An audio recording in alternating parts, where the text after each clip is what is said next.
Okay. So I'm not sure if it's still waiting for but this is good. So, good morning everyone, and welcome to the annual Shomrim Panel at Machaneh Dor Chadash.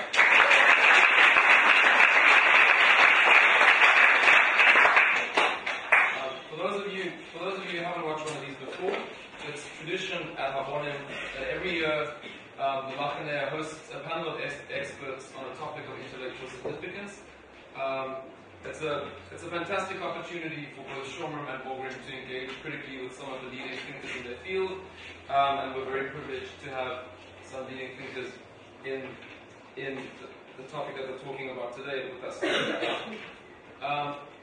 Now, as most of you know, the topic for today's panel is the two-state solution to the Israeli-Palestinian conflict still attainable?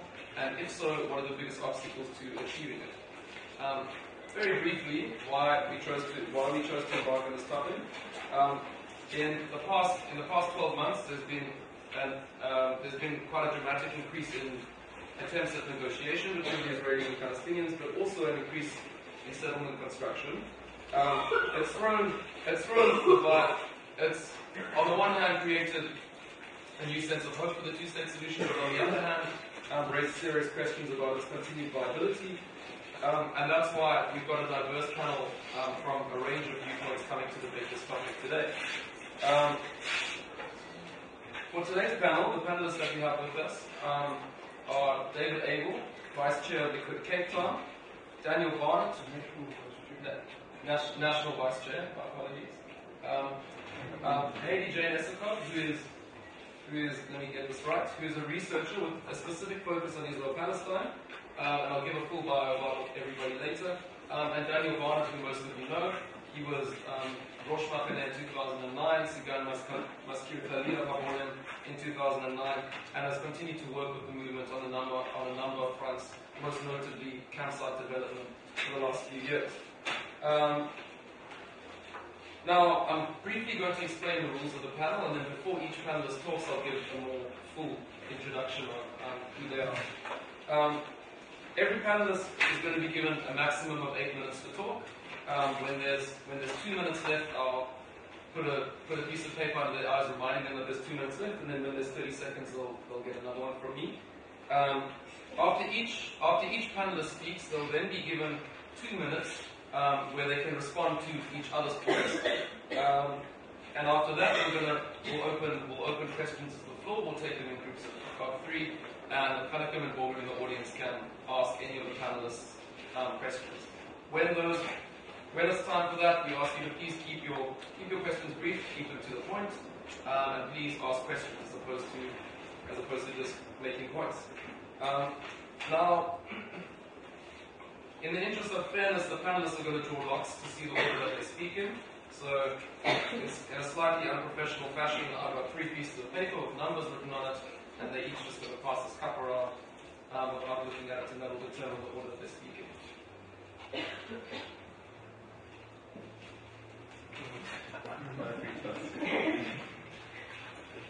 So, just so I can see, so David, you'll be going first, Barnett, you'll be going second, and Heidi will be finishing. I'd then like to hand over the floor to David Abel. As mentioned before, David is National Vice-Chair of Likkud Southern Africa. He is the chairman of the Support Association for Zionism, which is an organization that brings together Jewish and Christian Zionists. He's been the assistant editor of the Jewish Herald in Johannesburg and was a volunteer in the Sinai campaign in Israel between 1956 and 1958. Please just correct me if I get anything wrong. He's been the director of the Israeli-Palestinian Border Zionist Council and was one of the founders of the Maccabi Wedgwood Cricket Club. He's a member of the World Beitar Council and was in his day a Habonim Dror from Port Elizabeth. David, the floor is yours. Thank you.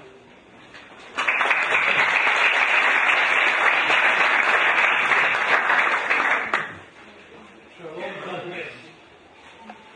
It is indeed a great pleasure speaking to you today, not only in my capacity as the National Vice Chairman of Likkud and also as a past Madrich of Habonim Port Elizabeth in 1949, during the hectic times following the establishment of the Jewish state of Israel in 1948.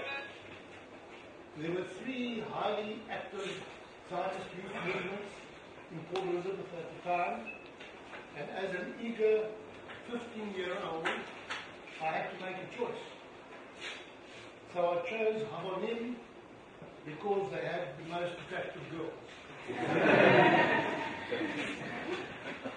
But more importantly, it is a particular pleasure speaking to members of the youth movement with such a splendid record of aliyah and service to the community. Also, to youth with fresh and hopefully open minds, searching minds, hopefully searching for the meaning of Jewish life and the centrality of Zionism in their Jewish life. In an era of massive distractions and unprecedented misinformation, both on the internet as well as in the electronic and print media. As a matter of interest, how many of you here are in Jewish day schools with show of hand? Thank you. And how many of you study Zionism in the curriculum of those schools? Interesting. Thank you. It is an astonishing and ironic quirk of fate that totally different peoples are today claiming the same minute sliver of land as their national homeland. A tiny strip no bigger than the Kruger National Park. One of the claimants, the Jewish people, is returning to its ancient biblical homeland. And the other claimants, the Palestinians, are the scattered and deeply divided remnants of the old defeated Ottoman Empire. It should be noted that there never was a Palestinian state in the entire history of the region.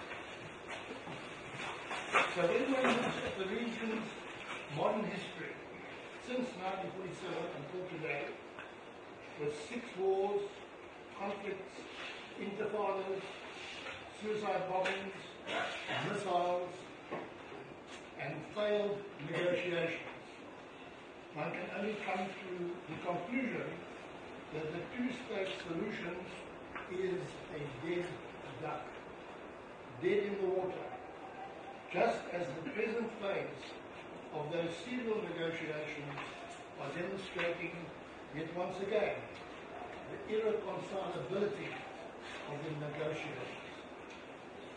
And it is not about land, occupation. You can't occupy your own country. Settlements. Settlements are a result of the security needs following defensive wars. Refugees. There were refugees on both sides, Jewish and Arab. Or international law. There is no international law pertaining to those specific circumstances of those disputed territories. It is primarily about religious intolerance. So much so, in fact, that the Palestinian charters, based on highly controversial selected religious injunctions from the Quran, today still call for the destruction of Zionism and the murder of all Jews. Simply put, regarding the taking of concrete, practical steps towards peaceful coexistence, Israel has been there and done that, with no reward whatsoever. Modern Middle Eastern history shows us clearly that the biggest obstacles to a two-state solution are the following. 1. The Arab states and the so-called Palestinians have always totally rejected Israel as a Jewish state ever since the 1947 United Nations Act. That rejection is based on intolerance towards non-Muslims, and particularly Jews, as legitimate,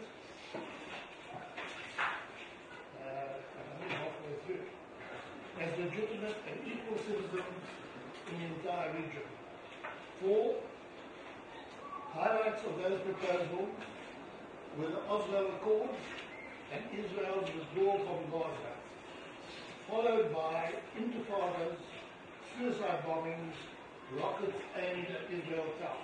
And 5thly, that Palestinian intransigence is encouraged by anti-Zionists worldwide, both Jewish and assorted anti-Semites, who have adopted the Palestinian narrative of victimhood, promoting BDS, which is calculated simply to destroy the Jewish state.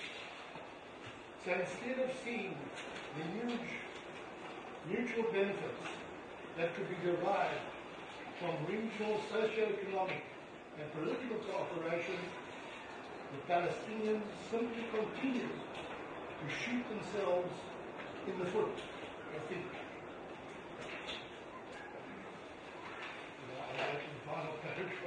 Sorry about that. In spite of all those entities worldwide who, when it comes to Israel, practice double standards, bigotry, and hypocrisy, who try to demonize and dehumanize Israelis.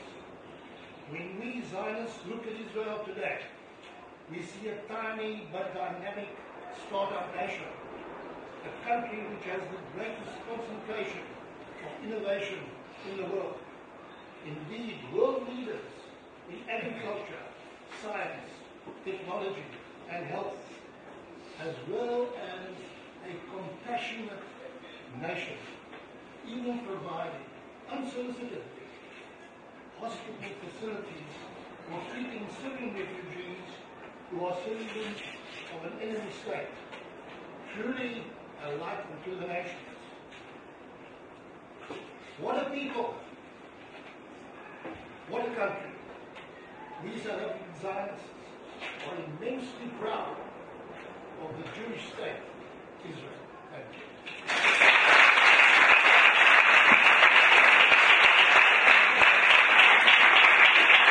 Thank you very much, David. I forgot to add in the beginning, so I'll say it now. For the other panelists, in the interest of fairness, because of the order of speaking, please keep any direct responses to the previous panelists to your allocated time afterwards. Now, you're going to have to forgive me. I think I forgot to go in there. Is it not? All right, fantastic. Well, I'm going to give a brief introduction to Daniel Barnett. He grew up in Cape Town and holds a B.Sci. LLB from the University of Cape Town and is an advocate of the High Court.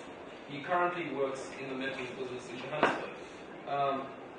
He joined Habonim when he was 5 and attended every Machaneh from 1998, which was the first Machaneh Dor Chadash, to 2009.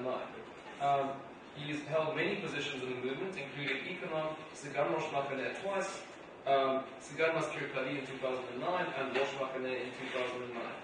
Since his departure from Habonim, he's headed much of the recent campsite developments, including the Docksville Caverns and other refurbishments on the Habonim Foundation. He is currently the co-chair of Johannesburg and has presented at several conferences around the world, including in the UK and Australia. Since 2010, he's worked actively on South African-Israel relations. He considers himself an avid record collector and tries to play the saxophone. Barnett, the floor is yours. Thank you. Good morning, everyone. May I briefly say that be grateful for the open space that we have here today. We might not agree with one another, but few views are illegitimate, and it's great, no Jews, and it's great to be here. So I remember very well, I was about 9 years old, just before my 10th birthday, and we heard the news that Yitzhak Rabin had been assassinated by a fellow Jew and a fellow Israeli. The world was shocked, horrified. How could this happen?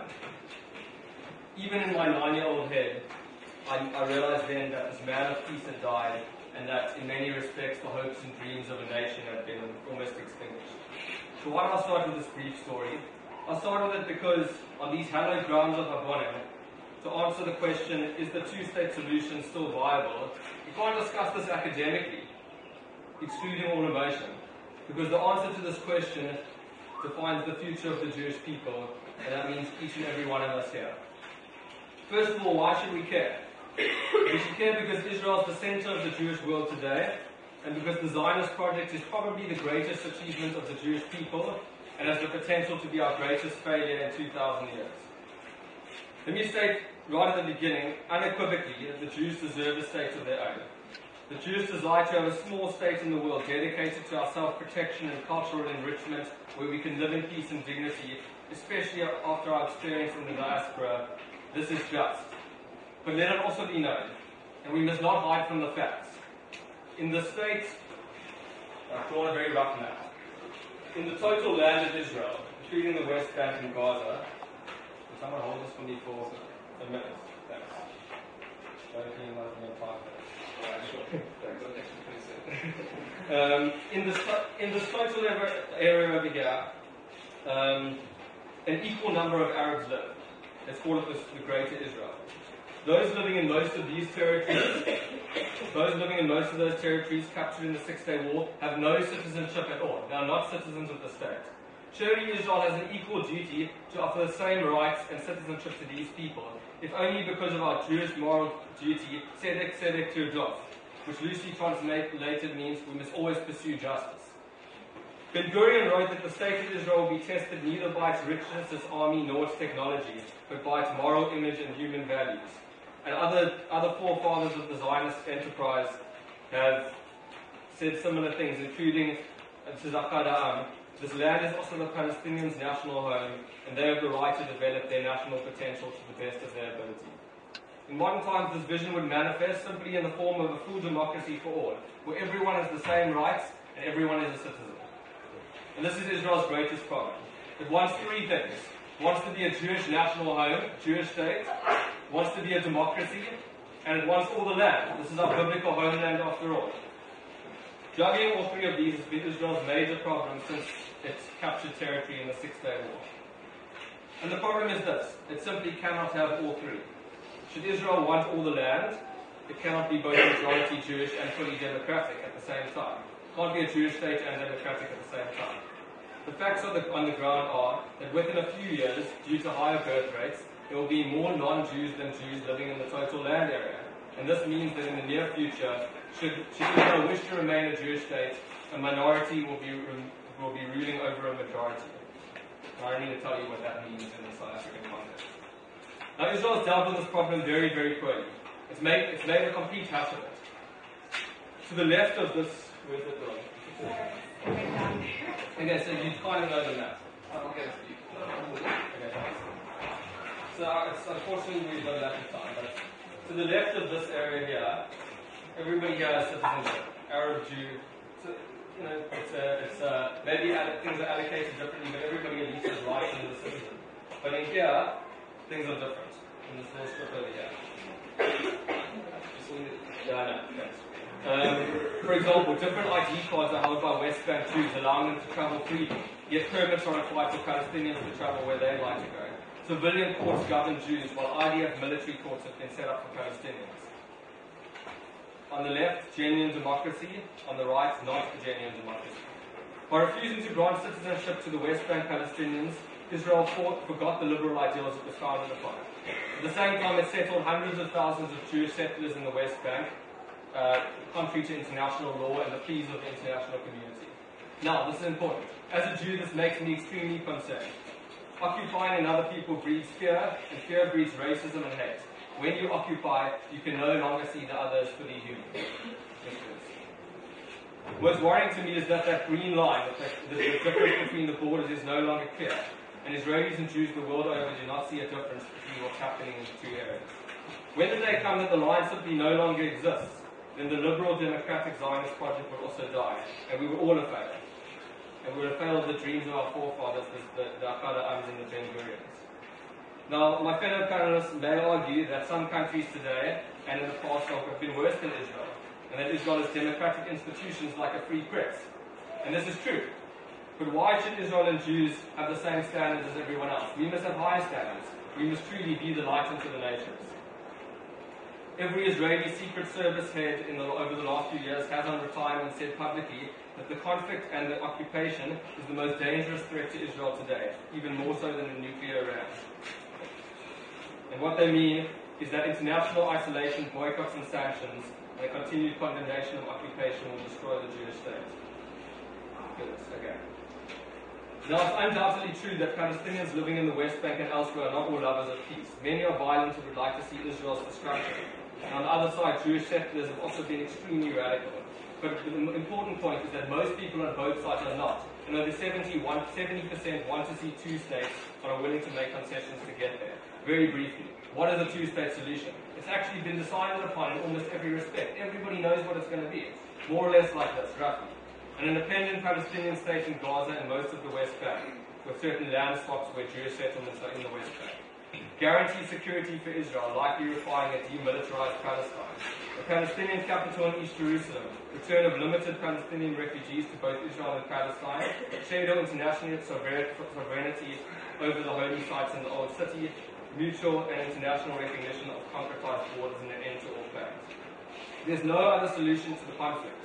As President Obama put it, negotiations will be necessary, but there's little secret. Only two states for two peoples. I'm going to skip on. Why can't we get there? Very apologies for the time restrictions. No problem. I'll now briefly introduce our last speaker. Heidi-Jane Esakov is a researcher with a specific focus on Israel-Palestine. She's worked at the Afro-Middle East Center, please correct me if I'm wrong, a Johannesburg-based think tank on the topic, and is now doing her PhD at the University of the Witwatersrand. Her study looks at how the Israeli-Palestinian conflict has shaped and continues to shape South African identity. Before we start, can everyone outside please? Okay. Right. Well, I think someone's going to take water around. So while that's happening, hey, you can start.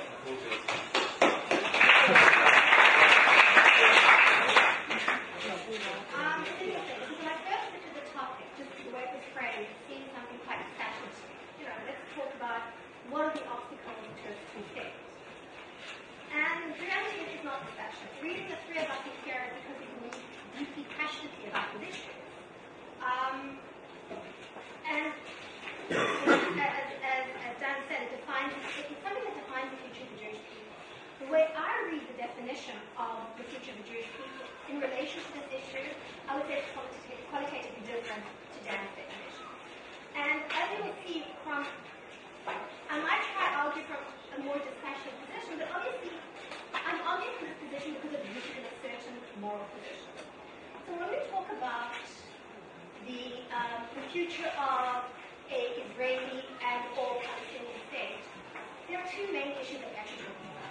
The one is a moral ethical argument. The second is a pragmatic argument. When it comes to moral ethical argument, everybody who holds these issues believes they're right. I think my position is correct. Dan thinks he's correct. David thinks he's correct. We're not here to actually debate those. I think that's a good point to debate, and I think that does have to be had. But for me, I'm going to look at the pragmatics. And why I believe, what are the challenges to the concept of the two-state? And my position is rooted in a moral position, and my point of departure is this. Us speaking about two-state is actually detracting from the realities on the ground. And the realities on the ground, whether we like it or not, is a one-state reality. And I'm going to try and expand on that. Now, I'm not talking about the issue of, like, contentious issues about the right to return. Let's leave that out. Let's leave out Jews. Because those are debatable issues that yes, can be obstacles, but there are other obstacles that are trying to stand in the way. Now, we talk about a one-state reality. What do we talk about? We talk about what Dan said, the greater Israel. So from the sea to the river. Now, the reality is there are three groups of people, roughly with three different groups. It's a bit more complex, but roughly this. You have Jewish citizens of Israel who have full rights. You have Palestinian citizens of Israel who have full citizenship, but not necessarily full rights. And there are Palestinians in the occupation who have no citizenship and essentially no rights. The point that I wanted to take from in terms of the moral position before I go forward is, what does this do to us as Jews? If we say, okay, two-step dead in the water, we just have to accept this as is, but what are we doing? It means we are going to maintain this status quo, it means actually we're going to have to maintain an oppressive regime, an oppressive occupation within the West Bank. And I think we need to start asking ourselves if we are concerned about the future of Jewish continuity, the future of Jews, what does this mean? But there are other issues. Like, say, hypothetically, tomorrow a two-state could be created. There are facts on the ground that are actually prohibiting this. So let's look at that. The issue of settlers and settlements. Right now, there are 500,000 settlers in East Jerusalem as well as the West Bank. If Israel struggles to remove 7,000 people from Gaza, how are they going to remove 500,000 people from the West Bank and East Jerusalem? Now, let me give you a more practical example. The transition in South Africa, we have a situation where whites had to transition over to a democratic government system. Would they have done it so easily if it meant giving up their land, giving up their homes? I don't think so. The next issue is how Israel responds. Now, if Israel is talking about two things, this is what we're working towards. We have our negotiations talking about two things. Their response to the Palestinian actions, which they are unhappy with, is to build more settlement blocks. Their punitive response is, well, we're supposed to put spokes in the wheel. It's to build more settlements. So for me, that completely contradicts any discourse, any rhetoric around two states. The third aspect, if we are talking about two states, we have to have two viable states. Not one demilitarized state, not one state that doesn't have an economy. We need two viable states with secure borders. We also need states that actually are a state, but with a land joined up. I mean, as the map of Dan showed you, you have the West Bank and Gaza that are separate. That's a big issue. Not just that. As the current settlement stands, you don't actually have a possibility of a state. You have a possibility of little autonomous villages here and there in towns. So that is a major obstacle. The other reality is we're talking about the one-state economy. Israel does not differentiate between the economy in Israel within the Green Line and the West Bank economy. It's one economy. Economies are what drive countries. Also, Palestinians are deeply reliant on the Israeli economy. When it comes to, again, a punitive action, and this shows you the reliance, when the Palestinians took the bid for status, which I think is quite problematic to the UN, Israel's punitive response was, well, build more settlements. That's going to two states. Number two, let's cut off tax to the Palestinian Authority, essentially crippling it. It shows there that Israel controls the Palestinian economy. I mean, the Palestinian economy cannot survive without Israel. Thank you. My final issue then, time. This is not a temporary situation. So if it was a temporary situation, we can understand that there is some commitment to the concept of a two-state. It's not temporary. Today, there are generations, or actually two generations of Palestinians. Palestinians are 50 years and under, but know nothing but living under occupation. They know nothing but checkpoints, roadblocks, military occupation. And I think actually Dad made that point very, very powerfully. What does it do to us? What does it do to Jewish Israelis? What does it do, like, to my cousin who's going to the army there? What does it do to Jews in South Africa when we're actually saying that that's okay? It shouldn't be okay. So in many senses, the discourse that we focus around the one state to two state, actually, I think we need to start changing the discussion, shifting the discussion around rights and issues. And one of the issues around rights are also complex. For example, people who live in Tel Aviv, the issues around rights there are like affordable apartments. Somebody in Berlin will be accessing their land and accessing water. I think we really need to start looking at what the reality is looking at instead of an illusion that distracts from that reality.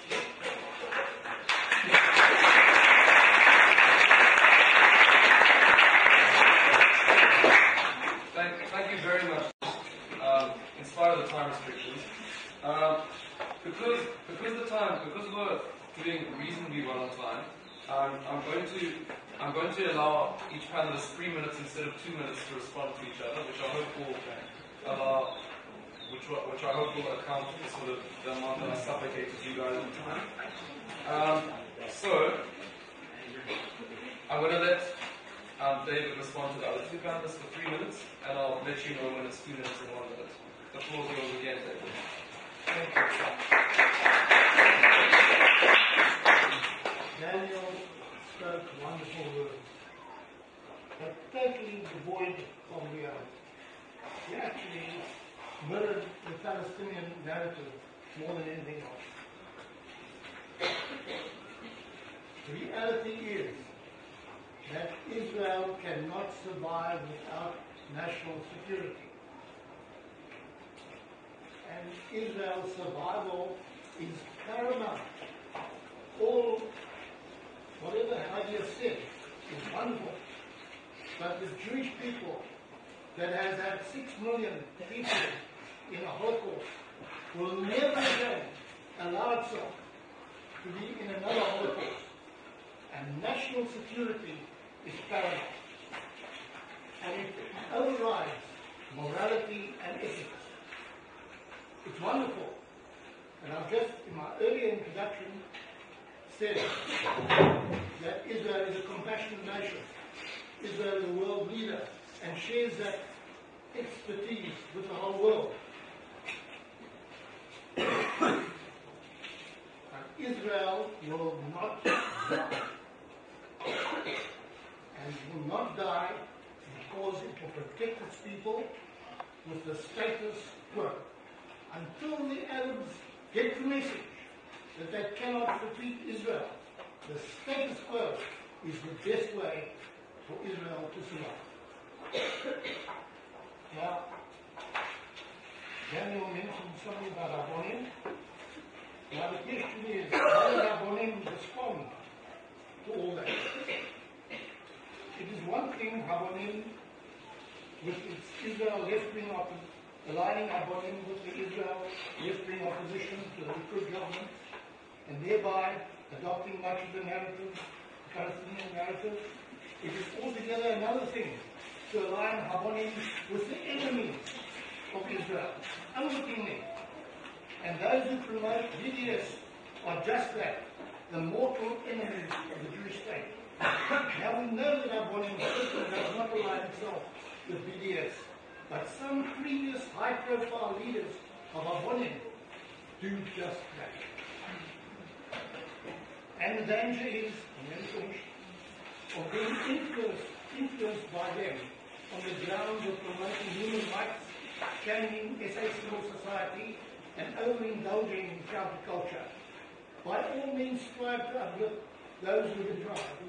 But there are so many other ways of achieving that objective, such as, for example, becoming involved with Robertson Harris's Africa Tikkun Haolam, or Cape Town's Jewish Group 18, who do wonderful work in the townships, or even with the newly established Africa for Israel Christian Coalition, who currently have 600,000 black Christians standing with Israel. That's what you should be concentrating on. You should be concentrating on, and you have an obligation to your nation and yourself in order to help others.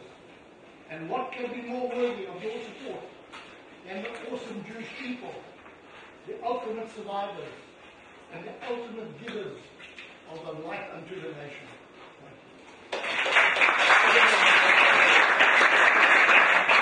Barnett. I would like to be part of the Jewish people in 50 years' time, and I don't believe it will be all that easy if Israel doesn't exist in 50 years' time. 3 quick points. One is the moral argument. This is absolutely pressing, and I think it's very hard to argue that morals don't count or that safety trumps morals. In fact, Mr. Abel was speaking about BDS, and quite clearly it seems that Israel itself is sometimes spurring on the boycott, divestment, and sanctions movement by its actions, and this is outside of the occupation. Its treatment of asylum seekers, its treatment of religious minorities, of even Jewish minorities, of the poor. Last week a study came out that says that 1 in 8 children, Jewish children mainly in Israel, have to scrounge in bins to get their food. That's not a kind of government that I feel very comfortable with. And I think that the moral decay, if you can call that, of perhaps all of us, stems from occupying other people. It's very, very hard to stay moral when you've got to put somebody through a checkpoint every day. The second point on security and settlements. Israel can't survive. It's not about Israel can't survive without security. Israel can't survive without international support. And the two-state solution is the international consensus and what the Israeli and Palestinian administrations have accepted in previous years. Heidi said that the settlers can't be removed. I think they can, and they won't all be removed anyway because there will be land swaps. And we've seen this done anyway in 2005. The West Bank is also not the security buffer it once was. Israel now has huge technological advantage over its neighbours, is at peace with Jordan in the east, and while it's likely that Palestine would not have a military in a future state, this would be a condition. Threats to Israel will come from rockets and terrorists, that is true, but the security barrier, Iron Dome technology, and American-trained Palestinian security forces will protect Israel far better than settlements and the West Bank ever will. And finally, why not one state, guys? Why not one state? Because one state is the proverbial cure that kills the patient. Two nations locked in conflict for over 100 years are thrust together in a boiling pot of coexistence. It's going to end in tears, mutual destruction. We've seen it happen in places like Yugoslavia, which have far less emotion attached to it. Most importantly, most Jews in Israel and most Palestinians in the West Bank and Gaza simply don't want this. In reality, one state means that Israelis and Palestinians each receive a mutilated and unsustainable version of their national dream. Before the Jews even become a minority ruling a majority, the Palestinians will never get the national self-determination they seek in a Jewish-dominated single state, while Jews will achieve neither the democracy and inner harmony they seek. Isn't that the most important thing? Nor legitimacy from the world, as long as they obstruct Palestinian rights to national self-expression in the single state. It's quite simple. If we want to see the Jewish people flourish, as I think we all do, the occupation has to end. And I believe the two-state solution is the only way to do that.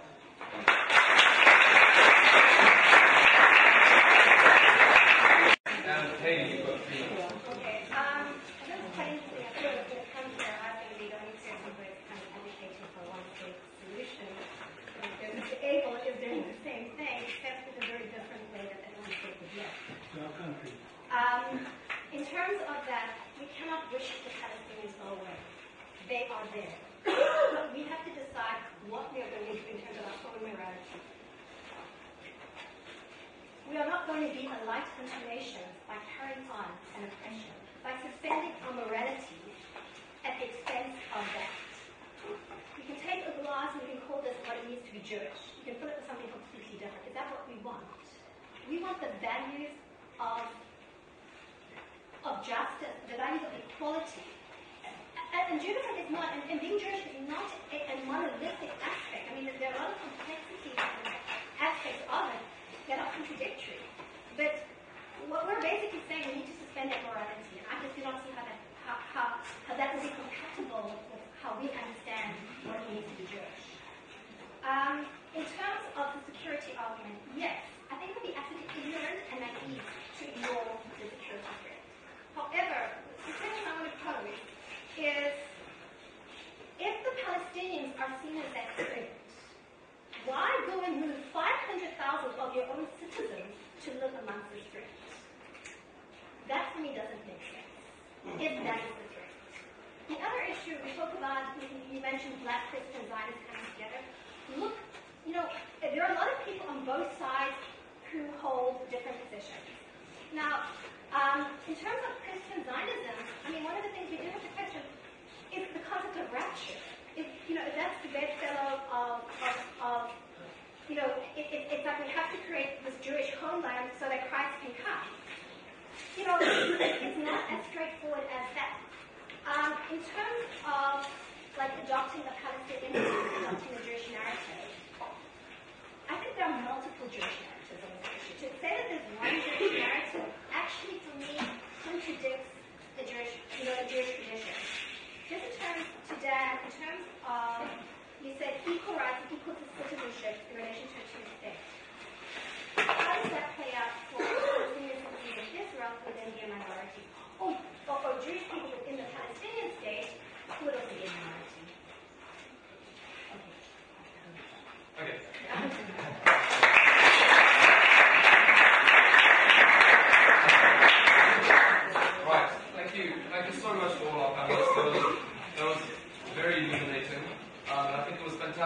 there's some different views out there. So what's now going to happen is I'm going to take as many rounds of questions as we can, depending on time. I'm going to ask whoever makes points or questions, so please keep them brief, keep them respectful. We know that you may not agree with any or sort of particular panelists here. And just to kind of end off my role here, I just want to add one important point which I should have said at the beginning. I'm sure all of you sitting here know that Habonim has always prided itself on being a space for critical debates and airing different views. And I think it's worth mentioning that none of the panelists here necessarily represent Habonim's view. We created this open space for them to express their view and for us to debate amongst ourselves. So I'm going to take rounds of questions. I'll take them in rounds of 3. If you have anything to add, please, or to ask, please put your hand up now. Not too many of you at once. Okay. You're on. And I'll take them in round of 3. Is there anyone else? Jamie and Croc. Okay. You're on. My question is for Heidi.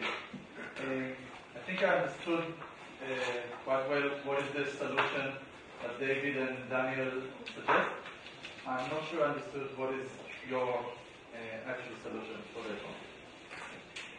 Okay. Do you want to take all the questions you need to respond? Alright. Jamie. This is for Mr. David Abel. Just if tomorrow Vice-Chair of Likkud were to say you can take over, say to Israel. Okay. What if tomorrow Vice-Chair of Likkud were to say you can take over everything, annex the West Bank, annex the West Bank, run civil admin, take over the army and the police, but all they wanted was vote? What would be your response to this dynamic?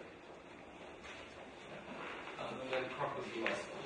I just want to ask Mr. Abel that is it not clear to see the hypocrisy of Jews wanting a state and Palestinians wanting a state, and seeing that they do have a clear Palestinian national identity? Right. You can respond to your own. Yeah.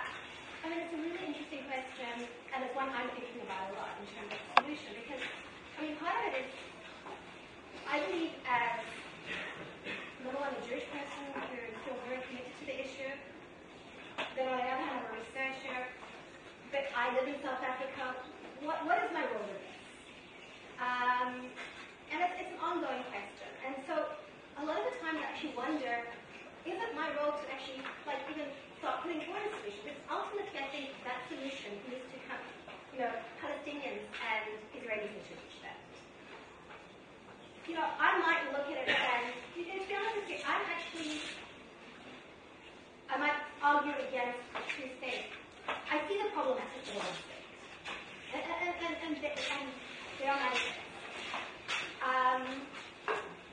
For me, my solution right now is more a shorter-term solution. It's ensuring that rights and equality are afforded to people in an equal way. I think that's more of a short-term thing. That will lead so that you have people who are able to go to a negotiating table and negotiate what they want in a just way. How that ends up looking, I mean, you have the anarchists who support a no-state solution. It could end up looking in different ways. I understand. I mean, ideally, if Palestinians and Jewish Israelis agree to it, that's what they agree upon. And they agree upon it in a way that it isn't coercion. It is an equitable agreement. That's what you treat as. I do not see how that's currently possible at the moment the way things are. So for me, I think as fundamentalists, I do believe that the two states, we talk about it, what's actually happening on the ground to enable that? We talk about it, but the reality is something so different. The reality is an entrenchment of a system that is entrenching something that I think is corroding in our morality. So I'm not sure it really answers your question. I can't give you a very clear and pristine answer there. But that is how I see it in terms of a solution, so to speak. Right. David, you can respond to two questions. Right. The Abbas or Palestinian? The Abbas question. Right. Yes, thank you. That was a hypothetical question. The thing about the Mazkir, he does not even recognize Israel as a Jewish state. And that is the thing about us. If he does not recognize Israel as a Jewish state, he's not a partner for peace. No matter what he does, how he does it, United Nations, wanting settlements, all that stuff is in the water. The only thing Abbas has to do is recognize Israel as a Jewish state. And from that point, the solution will flow. Palestinian identity. Yeah. By all means, every group of people wants to be a nation. And I have pointed out that actually they are so divided amongst themselves, they kill themselves. If you differ on the West Bank or differ in Gaza, they don't only say, I'm sorry, I disagree with you, they throw you off the building. Because Hamas did exactly that to Fatah. Those are the people we are dealing with. Heidi is living in Timberland. These are not the people you can discuss matters with over a glass of wine. These are people who want to kill Jews. And if only those people would compromise, do something in negotiations, they would get the benefits of cooperation with Israel. All the socio-economic and political benefits that would come from cooperation. But they don't cooperate because their whole policy, whether they have a nice smiling face and whether they talk peace at the United Nations, their whole policy is based on religious intolerance. That is what they are at this moment. And until the Arabs get the message, we will survive. And we will protect the Jewish state of Israel, the only Jewish state in the entire world, amongst the 50 or 60 Arab countries in the world. In a small little country, there is a lot of population. Right. We've got time for another round. My question for Mr. Abel. Do you not think that okay, so as previously oppressed people, we didn't simmer down and be like, okay, we will just accept that there's someone ruling over us. We built that up and that we keep that. So don't you think eventually by treating Palestinians or by occupying their territory or occupying territory, don't you think it eventually will backfire and not be a solution in the long run to just keep on pushing them down, because it's not necessarily going to just like make them stay down. No. Okay. My question to you, Daniel. If we were to go for a two-state solution and the Palestinians were to accept it, which they have rejected for the last few times, what would that entail? Because, as he said, you cannot have two separate states that make up one state, like Gaza and the West Bank, separated by Israel. So that genuinely is not a non-viable entity in itself, because first of all, communication, and second of all, traveling between the two, you'd have to go through passports, you'd have to institute a military law on those borders, which is not ethical and not moral, as Heidi said. What would the solution be then, in your opinion? And then go this. To Barnett. In a time when Aliyah is like not most of people's main goal, how do you think we can develop passionate Zionists, especially in youth movements, that are also critical and the same? Right.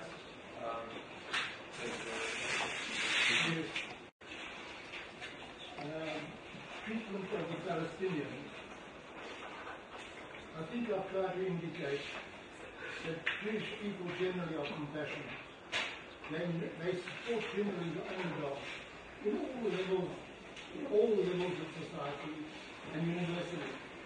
If there's a problem, you'll find a Jew trying to make a solution. When the Philippines have these massive tsunamis, Israel is the first country that goes to help.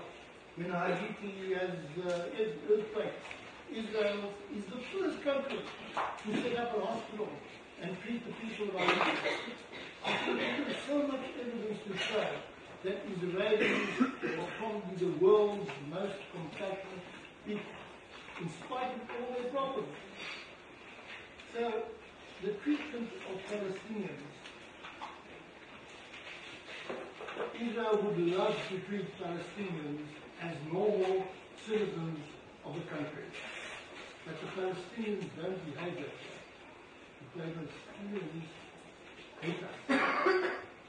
They teach their youth in school to hate us.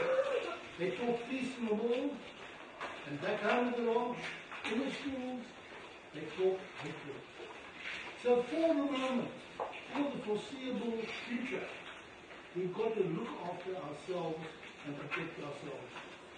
We would love, Israelis would love to be treating Palestinians just the way they treat any other people within the borders of Israel.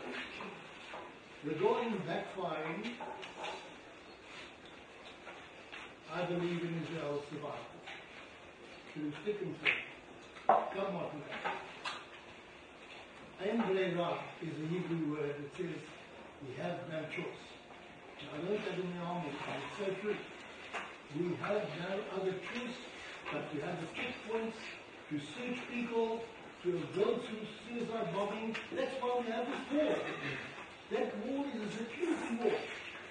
And the anti-Zionists call it an apartheid war. They say that Israel is busy with apartheid. What apartheid? There is no apartheid in Israel. There are certain provisions that are in place for security in Israel, but there is no apartheid. Not the kind of apartheid that South Africa knows. That is the biggest lie in the world, that Israel practices apartheid. You look at the army, you see black and white and Ethiopians and Americans and South Africans, Israelis born in Israel, all treated and behaving the same way. So, my dear, to tell you, I come from the point of view that Israel will survive, no matter what happens, and it will handle the situation going into the future. Barnett, can you respond to Joseph and Joel's points? Okay, so Joseph, the Palestinians didn't reject the two-state solution in the sense that Israel came along and said, here's a state, and they said no. As I said, issues such as borders and security, refugees. There are many Palestinians who live outside of Greater Israel, even places like America, Jerusalem, the state of water, and many issues that are negotiated. And when I said the solution that would eventually probably come to pass, I believe, will generally be decided upon. But it's always on these sticky little things that both sides have failed to come to a final status agreement. And in the Palestinians' case, it's almost always surrounding refugees. They cannot acknowledge that their people will no longer be able to return to Sfat or Haifa. And that's something that they've got to get past, otherwise there will not be a two-state solution. Is that what you asked? No. And that was the first part of your question, I think. Yeah. Oh, and you said, what about Gaza and the West Bank? Yeah, just separate. Look, I think in the bigger picture, there are other countries in the world, maybe not a start, where compromises have to be made for the sake of the solution to a conflict. And there have been lots of proposals, tunnels, bridges, roadways secured by international forces, but you can connect Gaza and the West Bank, and I don't think that's going to be something. When it comes down to the toughest, it's not the thing that people are worried about. It's an excuse for not getting there. The military on the borders issue, but even in last week's papers, I'm not saying that the negotiations happening now are going to be a success, but it's very promising to see a concretized plan saying that international troops will be, for example, standing along the border between Jordan and what will be Palestine, the current West Bank. And that's fine. I think Israel can come to that. They can come to accept it, that an international force or an American force will be good enough for their security. None of these things, in my mind, should stop what is best for Israel, which is the two states. Is there anything else, Joseph? It was more, Sorry, not necessarily what would stop the two-state solution, what the issue would be. Is like, if a two-state solution were to come into play tomorrow, how would the people react to it in terms of those issues? Palestinians and Jews on the ground. Yeah. Look, I don't speak, I'm not Israeli, I'm not Palestinian, I don't want to speak for them. But on the statistics, so that's objective research that has been done, most Israelis and most Palestinians would like to see a two-state solution. I would say of those, all of them would have some problem with what the final status is, but they're all thinking in the long term. Do I still want my children to be Israelis in Israel? Do I want, as a Palestinian, do I want my children to have national self-determination? And I think that they'd accept that that's more important than maybe the small things. East Jerusalem is a very good example. Most Israelis can't tolerate the fact that Jerusalem may be divided, but in actual negotiations, it's probably been accepted quite some time ago that East Jerusalem, which is mainly Arab anyway, will be part of Palestine. Okay, and then the next question. So you are right. The narrative has changed, and Mr. Abel would respect the narrative of 1970, let's say, is no longer the narrative today, and I don't think it's so comfortable or easy or desirable for Jews to make Aliyah, even if some do, and perhaps even harder for many, especially younger Jews, to find a connection to Judaism and a connection to Israel. It's a serious problem across the world. If you're not religious, how do you find a connection? And if there's, and I think you said specifically youth movements. Look, it's not easy, or Mazkir also have all different opinions, but I think I would encourage Mazkir, as I suppose I did when I was around here, to engage in what Judaism means for them, and that can be many different things. And from that, Israel, you can't escape it. Israel is central to the Jewish people today because at the very least half of Jews in the world live there. And I think that, you know what Akadam said? Akadam was the cultural forefather of the Zionist enterprise. And he said, unlike Herzl, who said all Jews would come to Israel, he said, no, Jews are going to stay in the diaspora. But Israel would be the cultural heartland, actually Gertrude Klali was speaking, something like that. And Israel would set the example of how Jews must live their lives, and I suppose the many options that they can take and so on. So I don't have the answer. But I can tell you this from my own experience. I'm not some genius. I'm engaged in a lot of time. It's a never-ending journey. It's not about the destination. You know, it's not your bar mitzvah. You can just carry on exploring and you'll see it. It'll just come, and something that will mean something to you will just emerge from that. And I hope the youth movements can facilitate that. Can I give Barnett for that? Cool. So I think it's very hot, and we're close to over time. We're going to take a final round of 3 questions, and then I'm going to allow the panelists to make some closing statements. So I'm sorry if I don't get to you. The first ones that I saw were Klaas, Tyler, and Ezra. So, you said at the beginning that the Israeli government made a hash of the settlements, but at the time were there any other solutions for like the Jewish majority problem, and if there were, why weren't those chosen? Can I clarify that? So you mean they saw the problem? What do you mean by Jewish majority problem? The problem, like you said, the 3 things was Okay. Oh, I see. Okay, I understand. Alright. Okay, so That question sounds peculiar. The 4 security heads, the 5 security heads, say that the occupation is the greatest threat. They do. But what solution have they got to the problem? They have no solution. All they do is criticize the status quo. I have never heard of any viable solution other than the present status quo. Heidi has gone into tremendous ideas of morality and ethics and all that. Okay, all that's fine. But what is the solution? There is no solution other than the present. Now, when these security heads make these statements, they are no longer part of the security establishment, and maybe they're looking for political positions and are not perhaps acceptable to Likud or other parties in the government, and are looking for other opposition parties. So they may be politically driven, unfortunately, this format that we are in doesn't require going into these things in depth. We have limitations. You ask a question, I reply. Terrible thing. Because I know you want to say something else. All I can tell you is 80% of all Israelis agree with my position. And they're the people that live here. And they should know what's best for them. Not us. Not our academics, not our researchers, not our anti-Zionists, but the Israelis themselves. I've merely reflecting the Israeli majority point of view. Sorry, but as an Israeli, it's absolutely not true. 80% of the Israelis are not supporting. 75? Even not more, 30 or Make it clear, the Palestinians and the Israelis, both sides have failed to come to terms on certain issues.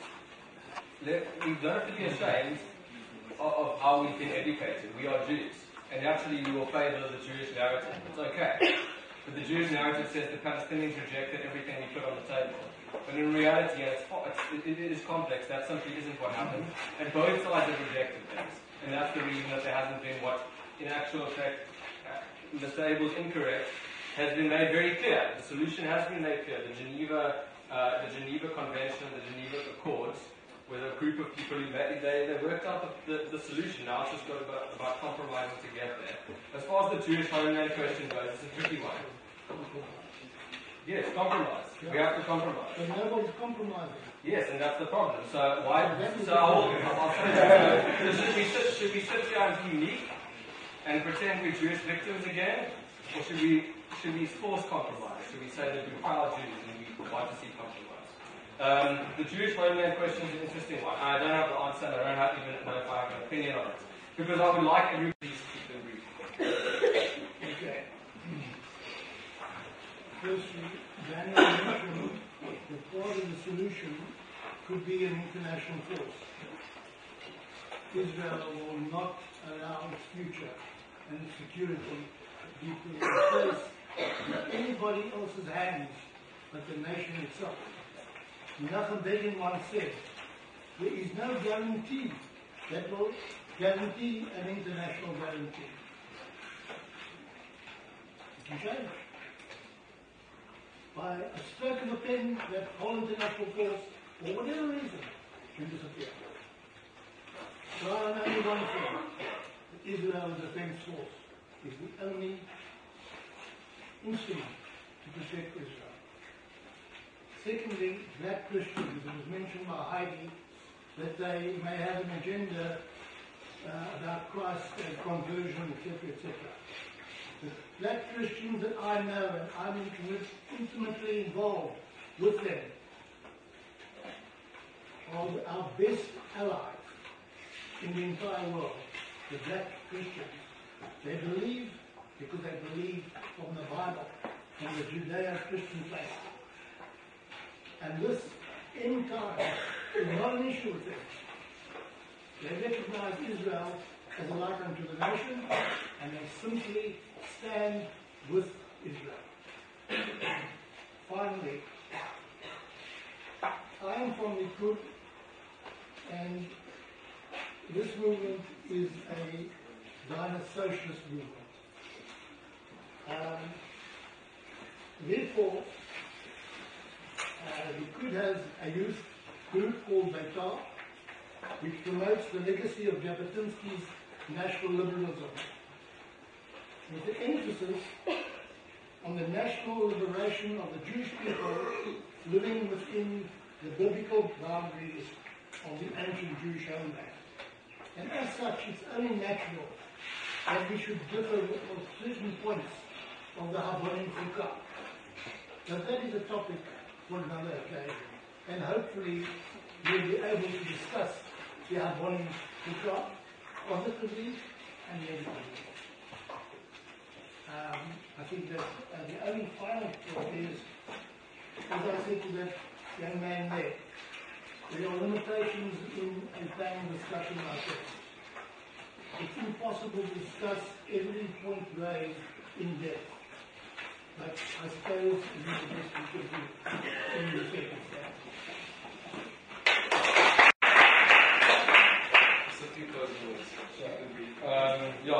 serious limitations, unfortunately, to the forum, but it was still great to be part of this. I think I want this immense pride seeing somebody who's not young, kind of coming down, and when you just remember this. We're all learning. Okay, we're all learning, and there's no right way or wrong way to impart knowledge. There's not necessarily right or wrong knowledge. Don't let your motherkin indoctrinate you. Don't you indoctrinate your kind of kid. Keep learning. It's the journey never ends. Okay, and why I say this is because I try and base my analysis on the situation on what's actually going on the ground. And try not to get too, I said at the beginning there's emotion, but it's more that, there are things that happen and there are stories that are told. And let's try and get to the facts of what actually happened on the ground in Israel and use that, hopefully from the right place to argue our points. A study was done in America in the last year which showed that probably 30 or even 40% of young Jews, boys and even my age, are almost completely disengaged from their Judaism. And a lot of this apparently is because they don't feel that Israel and what's happening in Israel can represent them, their ideals and their morals. And that makes me very worried. We've got a 5,000-year history.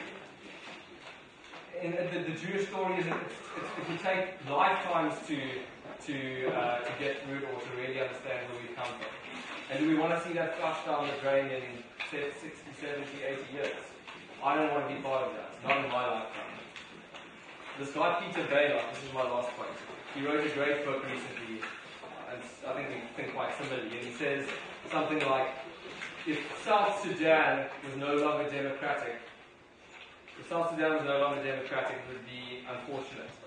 But if Israel was no longer democratic, it would be the greatest tragedy of my life. And I feel the same way.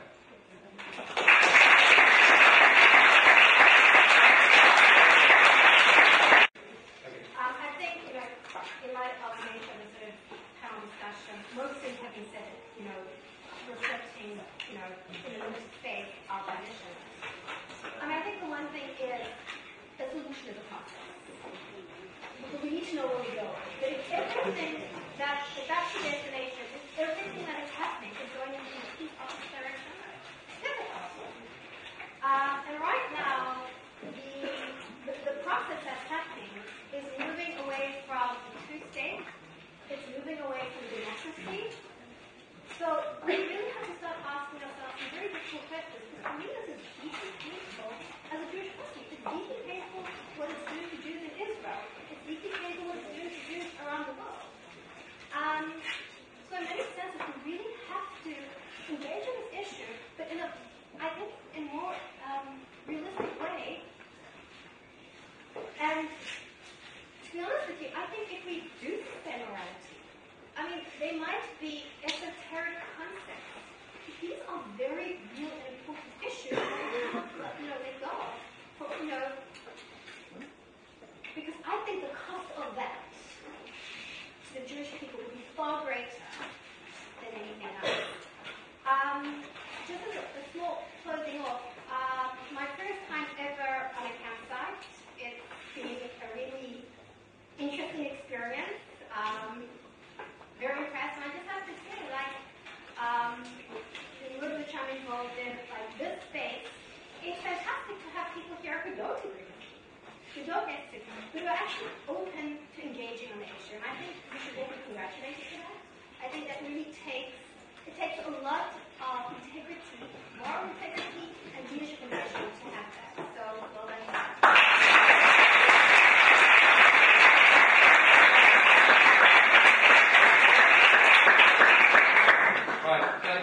Thank you so much to all of our panelists and whoever meet and listening and engaging. That was excellent. So what's going to happen now is Shomrim might need to go straight to the site. If the rest of the Shomrim here, if we could please ask you a favor, when you come have something to do now, would you mind setting up the Farah for lunch? That was excellent.